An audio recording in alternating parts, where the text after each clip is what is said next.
विधानसभा अध्यक्ष रितु खंडूरी ने ली समीक्षा बैठक, अधिकारियों को दिए निर्देश, कहा सख्ती से किया जाए सभी नियमों का पालन।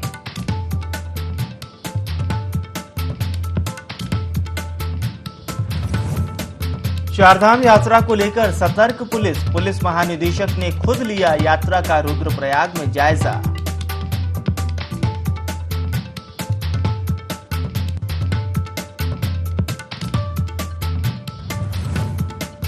लक्सर में मानवता हुई शर्मसार, एक नाबालिग को बनाया हवस का शिकार, आरोपियों की धरपकड़ में जुटी पुलिस।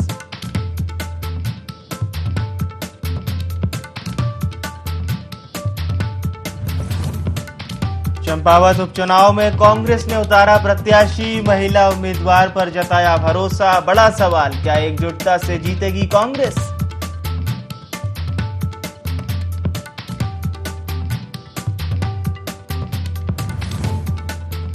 और हल्द्वानी में पुलिस को मिली बड़ी सफलता, 11 दिन से लापता युवक को ढूंढने में पुलिस कामयाब, लगातार खोजबीन में जुटी थी पुलिस।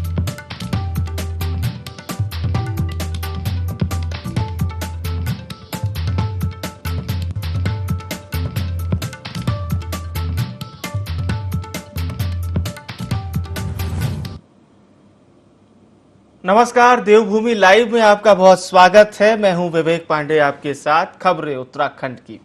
बड़ी खबर के लिए नैनीताल का रुख करेंगे। 5 दर्जन सिपाहियों का स्थानांतरण हुआ है, ट्रांसफर हुआ है। एसएसपी पंकज भट्ट ने इन सभी सिपाहियों का ट्रांसफर किया है। कई वर्षों से एक ही थाने में थे ये सभी पुलिसकर्मी।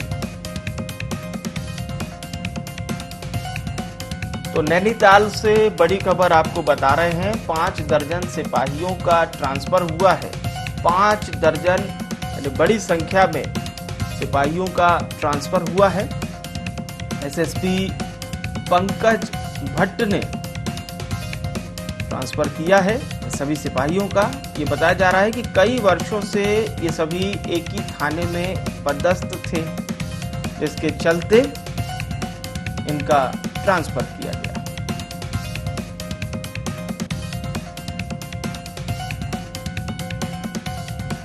हमारे संवाददाता ललित जोशी इस खबर पर जुड़ चुके हैं। जी ललित, क्या ये तय कार्यक्रम के अनुसार ही मूवमेंट किया है, सुनियोजित था?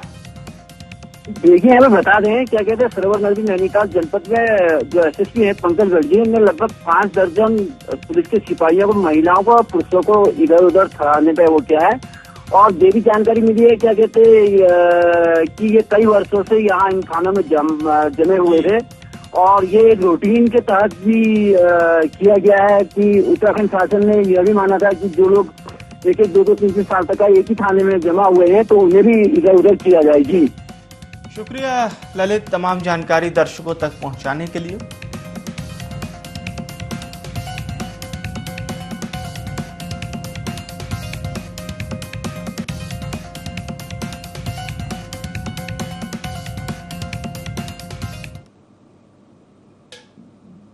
और अब बड़ी खबर के लिए लक्सर का रुख करेंगे। नाबालिग के साथ 2 युवकों ने दुष्कर्म किया है।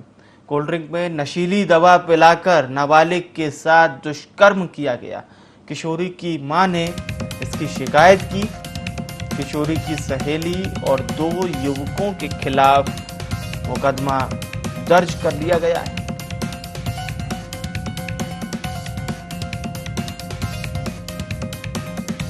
बड़ी खबर आपको लक्सर से बता रहे हैं। नाबालिग के साथ 2 युवकों ने दुष्कर्म किया। कोल्ड ड्रिंक में नशीली दवा पिलाकर नाबालिग के साथ दुष्कर्म किया गया।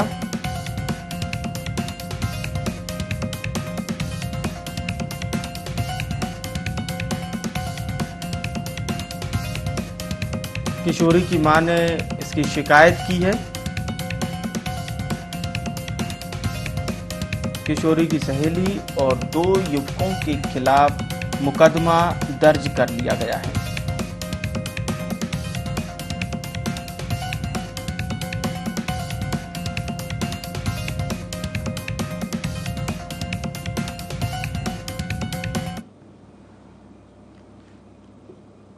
और चलिए अब रुक करेंगे खबरों की ओर।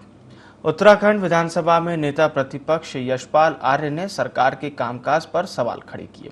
उन्होंने कहा है कि बीजेपी सरकार में जनता खुश नहीं है, जनता काफी दिक्कतों का सामना कर रही है। ऐसे में कांग्रेस सरकार को घेरने और जनता के मुद्दों को उठाने के लिए हर वक्त तैयार खड़ी है। इसी को लेकर नेता प्रतिपक्ष से खास बातचीत की हमारे संवाददाता कैलाश बिष्ट ने। इस वक्त मेरे साथ यशपाल आर्य जी हैं, नेता प्रतिपक्ष हैं। यशपाल जी, बहुत बहुत स्वागत है ND24 में आपका। नई जिम्मेदारी आपको मिली है, जिम्मेदारी किस तरीके से देख रहे हैं और जो सरकार का कार्यकाल है उसे किस तरीके से देख रहे हैं? देखिए, ये बहुत बड़ी चुनौती भी है, जिम्मेदारी मिली है और निश्चित रूप से उस जिम्मेदारी का निर्वहन हम पूरी निष्ठा के साथ, पूरी ईमानदारी के साथ करेंगे और जो जन मुद्दे हैं, जो आज के ज्वलंत विषय हैं, जो बर्निंग इश्यूज हैं, उनको निश्चित रूप से सदन में उठाएंगे और सदन में ही नहीं, हम सड़क तक भारतीय जनता पार्टी के कुशासन 1 महीने के कार्यकाल में जो दिखा है, जो उन्होंने वायदे किए थे, जो इन्होंने कहा था, वह सब हवाई घोषणाएं थी। महंगाई चरम सीमा पर है, बेरोजगारी बढ़ती जा रही है, अघोषित बिजली कटौती, इन्होंने कहा था कि हम 24 घंटे बिजली देंगे, अघोषित बिजली कटौती। आज क्या है, एक बच्चों के एग्जाम चल रहे हैं, होने जा रहे हैं, CBSE की बोर्ड हैं, CBSE की परीक्षाएं हैं, बोर्ड की परीक्षाएं हैं, बच्चे अध्ययन नहीं कर पा रहे हैं। जो स्टूडेंट अपनी तैयारी कर रहे हैं, प्रतियोगिताओं में शामिल होना चाहते हैं, वो बिजली के अभाव में अध्ययन नहीं कर पा रहे हैं।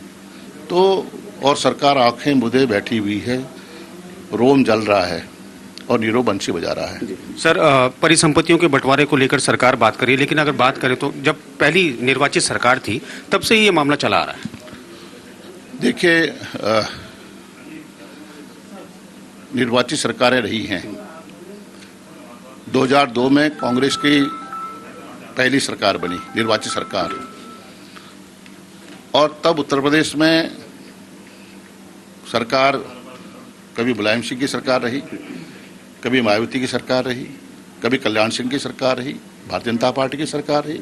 मैं देख रहा था कि कह रहे हैं कि साहब हरिद्वार में बैठक होने जा रही है परिसंपत्तियों के बंटवारे को लेकर। आप लोगों ने चैनल में भी हमने देखा। क्या इतना महत्वपूर्ण मसला है? क्या ये बैठकर मुख्यमंत्री, दोनों उत्तर प्रदेश के मुख्यमंत्री और उत्तराखंड के मुख्यमंत्री फैसला ले सकते हैं? कहाँ है विभागाध्यक्ष, कहाँ है प्रमुख सचिव? इनके पास क्या है जानकारी कि भाई किस परिसंपत्तियाँ, किस विभाग की कितनी परिसंपत्तियाँ हैं? सिंचाई विभाग की है, मत्स्य विभाग की है, आपके राजस्व विभाग की है। उन परिसंपत्तियों के बारे में कोई जानकारी नहीं है और ये 1 घंटे की मुलाकात में ये फैसले होंगे? ये जनता को गुमराह करने का विषय है। जिस तरीके से परिसंपत्तियों की बात करें तो परिसंपत्तियों का जो विवाद था वो पहली ही निर्वाचित सरकार से चल रहा था और इस बैठक को उन्होंने बिल्कुल नकारा है और साथ ही ये भी कहा है कि अभी भी कई ऐसे मुद्दे हैं जो लगातार महंगाई से लेकर अन्य ऐसे मुद्दे हैं जिनको लेकर जनता त्राहिमाम कर रही है और अगर हालात यही रहे तो कांग्रेस मुखर होकर सड़कों पर उतरेगी। देहरादून से ND24 के लिए कैमरा पर्सन मयूर उपाध्याय के साथ कैलाश बिष्ट। पूर्व शिक्षा मंत्री और गदरपुर से वर्तमान विधायक अरविंद पांडे की धामी सरकार में मंत्री न बनने की टीस साफ झलक रही है। अपने बयानों में भले ही धामी सरकार के कसीदे गढ़ते हों, लेकिन बातों ही बातों में दिल के जख्म जुबां पर आई जाते हैं। पिछली सरकार में सबसे कद्दावर और कैबिनेट सदस्य रह चुके हैं। विधानसभा चुनाव में जहां अरविंद पांडे की हार के चर्चे थे, उसे गलत साबित करते हुए अरविंद ने गदरपुर सीट से जीत दर्ज की। फिर भी वे धामी कैबिनेट में वापसी नहीं कर पाए। पांडे ने सत्ता में रहते जिनका सम्मान नहीं किया, अब उन्हीं समर्थकों के घर भोजन करना पड़ रहा है। विधायक ने शिक्षा व्यवस्था में सुधार की बात कहकर एक बार फिर साफ कर दिया कि वे वर्तमान सरकार से कितना नाखुश हैं।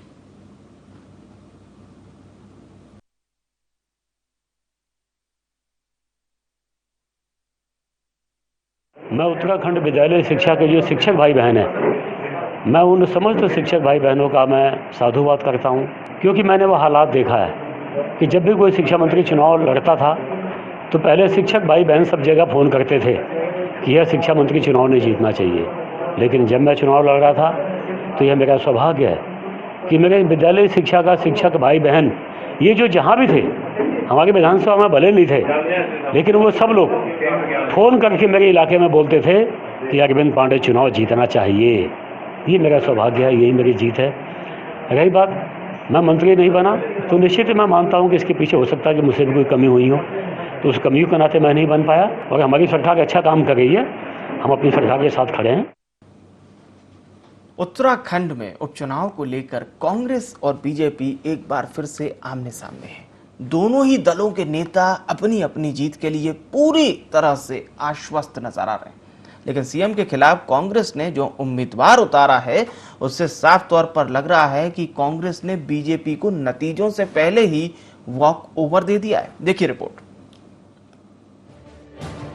उत्तराखंड में चंपावत उपचुनाव के लिए बीजेपी और कांग्रेस ने अपनी कमर कस ली है। बीजेपी से जहां सीएम धामी चुनावी मैदान में ताल ठोक रहे हैं, तो वहीं दूसरी ओर कांग्रेस ने भी आनन फानन में निर्मला गहतोड़ी को मैदान में उतार दिया है। लेकिन कांग्रेस की राह आसान होने वाली नहीं है, क्योंकि जिस तरह से वरिष्ठ नेता ज्योत सिंह बिष्ट ने पार्टी को अलविदा कह दिया, उससे जाहिर है कि पार्टी के अंदर खाने में अभी भी नाराजगी है, जबकि कांग्रेस नेता उनको मनाने की बात कर रहे हैं। बिष्ट जी हम सबके मार्गदर्शक हैं, हमारे बड़े भाई हैं, हमने उनसे बहुत कुछ सीखा है। इतने सालों में कर्तव्य निष्ठा किसको कहते हैं, समर्पण भाव किसको कहते हैं, पार्टी की सेवा किसको कहते हैं, ये बिष्ट जी नहीं मेरे जैसे को सिखाया है। लेकिन इस्तीफे नामंजूर भी होते हैं, रूठों को मनाया भी जाता है, और मुझे विश्वास है कि जब उनसे संपर्क किया जाएगा, हमारे नेता उनके साथ बैठेंगे, हमारे कार्यकर्ताओं की उनसे बातचीत होगी, तो बिष्ट जी शने रुष्टा शने तुष्टा हैं और बहुत जल्दी उनका मन पिघल जाएगा। वहीं बीजेपी ने कांग्रेस की स्थिति को सरफुटव्वल वाली बताया। बीजेपी प्रवक्ता की माने तो चंपावत चुनाव में बीजेपी जीत के लिए पूरी तरह से आश्वस्त है। बीजेपी संगठन ने सभी कार्यकर्ताओं को अपनी जिम्मेदारी पहले ही बांट दी है, और कांग्रेस के दावे एक बार फिर चंपावत चुनाव में हवा हवाई ही साबित होंगे। देखिए, कांग्रेस एक कंफ्यूज पार्टी है। कांग्रेस का जो आला नेतृत्व है वो कंफ्यूज है, इसलिए कांग्रेस के तमाम जो प्रदेश के नेता हैं वो समझ चुके हैं कि कांग्रेस का न भविष्य है, न कांग्रेस के पास नेता है, न नेतृत्व है। इसलिए कांग्रेस के तमाम नेता धीरे धीरे पार्टी को छोड़ रहे हैं। आने वाले समय में देखिएगा कांग्रेस का क्या हासिल होने वाला है। सबसे मजबूत बूथ जीता, चुनाव जीता, इस पर हम काम करने वाले लोग हैं। निश्चित रूप से हमारा पन्ना प्रमुख, हमारा बूथ के अध्यक्ष, हमारे मंडलों के अध्यक्ष, पूरी चंपावत विधानसभा के जितने मंडल अध्यक्ष हैं, जितने बूथ अध्यक्ष हैं, सब सक्रिय हैं, अपने अपने बूथों में काम कर रहे हैं। एक प्रचंड जीत के साथ भारतीय जनता पार्टी उस सीट को जीतने वाली है। चंपावत उपचुनाव के लिए जहां खुद मुख्यमंत्री प्रत्याशी है, वहीं कांग्रेस ने भी अपना प्रत्याशी घोषित कर दिया है। लेकिन जिस तरीके से ज्योत सिंह बिष्ट ने पार्टी को अलविदा कह दिया, उससे साफ तौर पर यह लग रहा है कि कांग्रेस के जो वादे हैं वो खोखले नजर आ रहे हैं। वहीं भारतीय जनता पार्टी की बात करें तो भारतीय जनता पार्टी साफ तौर पर यह कह चुकी है कि कांग्रेस डूबता हुआ जहाज है और आने वाले चुनाव में बीजेपी कांग्रेस को बड़ी शिकस्त देगी। देहरादून से कैमरा पर्सन मयूर उपाध्याय के साथ IND24 के लिए कैलाश बिष्ट। चंपावत उपचुनाव में जहां भाजपा ने मुख्यमंत्री पुष्कर सिंह धामी को अपना प्रत्याशी बनाया, तो वहीं कांग्रेस ने महिला उम्मीदवार निर्मला गहतोड़ी को अपना उम्मीदवार बनाया है। ऑल इंडिया कांग्रेस कमेटी के सेक्रेटरी मुकुल वासनिक ने उपचुनाव के लिए निर्मला गहतोड़ी को कांग्रेस की ओर से उम्मीदवार घोषित किया। पिछले काफी लंबे समय से कांग्रेस से टिकट मांग रही महिला उम्मीदवार निर्मला को इस बार भाजपा के मुख्यमंत्री पुष्कर सिंह धामी के सामने चुनाव लड़ने के लिए कांग्रेस हाईकमान ने मैदान में उतारा है।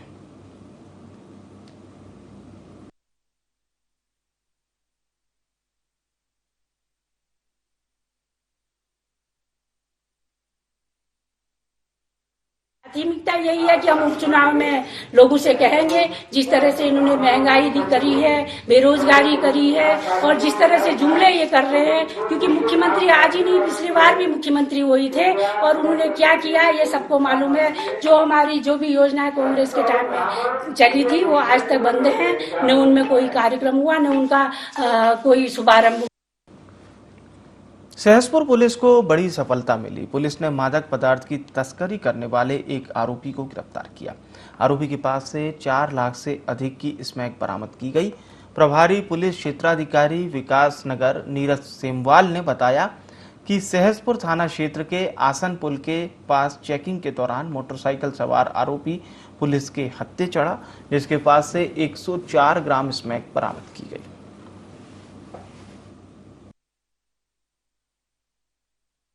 सहसपुर सहसपुर पुलिस को सूचना मिली कि जो है इस क्षेत्र में सप्लाई गतिविधियाँ चल रही हैं, तो सहसपुर पुलिस के द्वारा रेगुलर चेकिंग की जा रही थी। आसन नदी के जो ब्रिज है उसको चेकिंग की जा रही थी। इसी बीच दिलसाद नाम का जो मोटरसाइकिल से आया उसको चेकिंग के लिए रोका गया, और जब उसको चेकिंग के लिए रोका गया तो इसी बीच पता चला कि उसके पास जो है उसके पास स्मैक है, और तलाशी के दौरान उसमें स्मैक बरामद हुई। 104 ग्राम के आसपास में स्मैक उससे बरामद हुई, जिसकी अनुमानित कीमत लगभग 4,16,000 रुपये के आसपास बताई।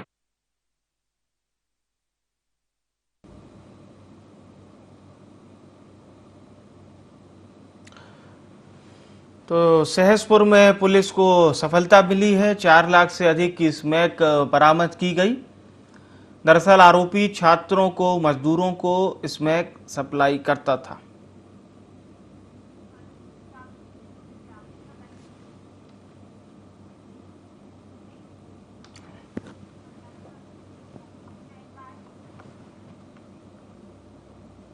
ग्रामीण क्षेत्रों में व्याप्त पानी समस्या को लेकर ग्रामीणों ने हरिद्वार में पेयजल निगम कार्यालय का घेराव किया। घेराव किसान यूनियन के अध्यक्ष चौधरी पदम सिंह रोड के नेतृत्व में किया गया।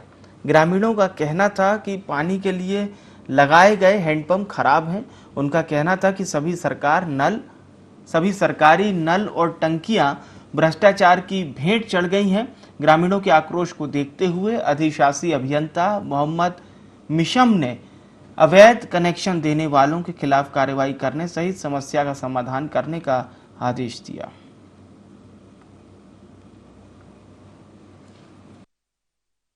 पेयजल के ऊपर इतनी बड़ी मोटी रकम खर्च कर रखी है, लेकिन आप लोग प्रेस से जुड़े हो, अगर जो ग्रामीण अंचल में जाके देखो, एक भी नलका इनका सही नहीं चल रहा, और जो पेयजल की टंकियां लगी हैं या तो वो पूरी नहीं हुई, अगर कोई पूरी होगी है तो उसकी पाइपलाइन फटी हुई है, उन्होंने रास्ते खराब कर दिए हैं, और लोगों के खेतों में पानी जा रहा है, ना कि घरों में पानी जा रहा है। और कई बार सूचना देने के बाद जेई को, एसडीओ को, जो भी इनके एक्सीडेंट है, ठेकेदार है, कोई सुनवाई नहीं हो रही। आज मजबूर हो गए हरिद्वार जिले के प्रत्येक गाँव से लोग आ रखे हैं इकट्ठा होकर, लेकिन आज यहाँ है नहीं एक्शन साहब। मान लो मेरे गाँव की स्थिति ऐसी है सर, 1.5-2 महीने से वहाँ का जो जेई, एक तो सुनता नहीं कभी भी किसी की। वहाँ पर जो पानी की टंकी लगी हुई, किसी किसान भाई के घर में कोई टंकी चल नहीं रही, और वहाँ के जो खेत वाले किसान लोग हैं उन्होंने अपने खेत में कनेक्शन ले रखा है, जिसकी वजह से वहाँ पानी नहीं पहुँच रहा है। लगातार हम जेई को फोन करते हो, हमारी बात नहीं सुनता। जो मेन लाइन है, उस लाइन के अंदर गाँव का गंदा पानी उसके अंदर घुस रहा, जिसको गाँव के किसान भाई पीते हैं। हमने जेई को कई बार ये बात सूचना दी, लेकिन वो व्यक्ति नहीं सुनता हमारी बात। आज हम घेराबंदी करेंगे, जब तक हमारा कोई समाधान नहीं होता, जब तक हम यहाँ से नहीं उठेंगे। यहाँ कई समस्या है भैया। देखो, यहाँ से अगर जो पेयजल जो यहाँ से हम एक्शन का आए थे, हमने सूचना दी थी कि यहाँ से किसान लोग आओगे, जो हमारे यहाँ के क्षेत्र की समस्या है उन्हें सुनना।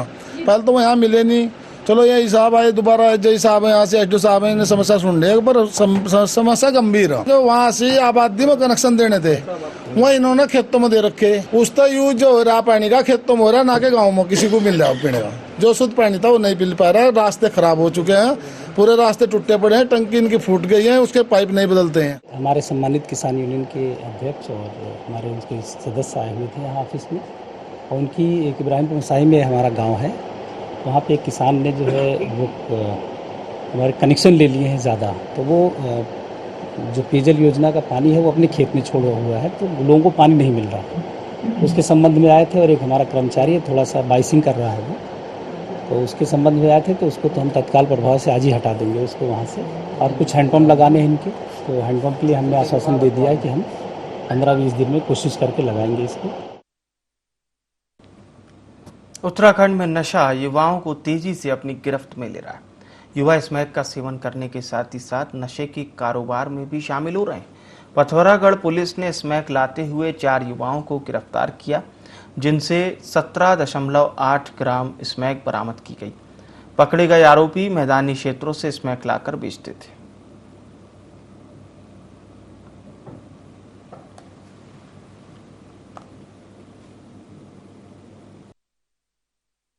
पिथौरागढ़ पुलिस के द्वारा 4 लड़कों से 17.8 ग्राम की स्मैक बरामद की गई है।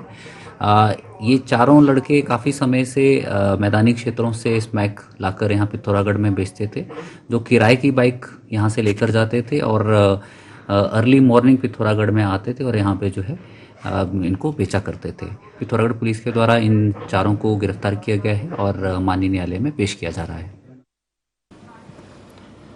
हल्द्वानी पुलिस ने लापता बच्चे को खोजने में कामयाबी हासिल की। प्रेमपुर लोशकियानी से लापता किशोर को पुलिस ने 11 दिन बाद गाजियाबाद के साहिबाबाद से सकुशल बरामद किया।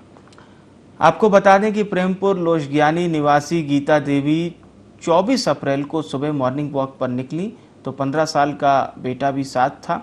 नाबालिग हल्द्वानी प्रतिष्ठित स्कूल में 9वीं का छात्र है। वॉक के दौरान बीच में ही वो अचानक संदिग्ध परिस्थितियों में लापता हो गया था, जिसके बाद मुखानी थाना में उसकी गुमशुदगी दर्ज कराई गई थी।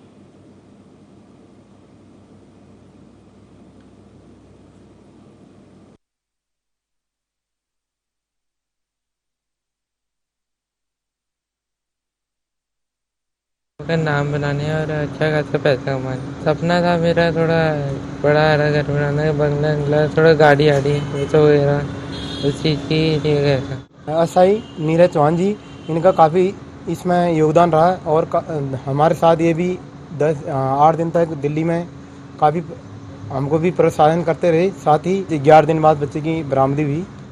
ये यहाँ से यूट्यूबर बनने के लिए गया था दिल्ली और घर वाले बहुत चिंतित थे, बहुत परेशान थे। उन्होंने छड़ैल चौराहे पर जाम भी लगाया था 2-3 बार। मैं भी उनके घर गया था।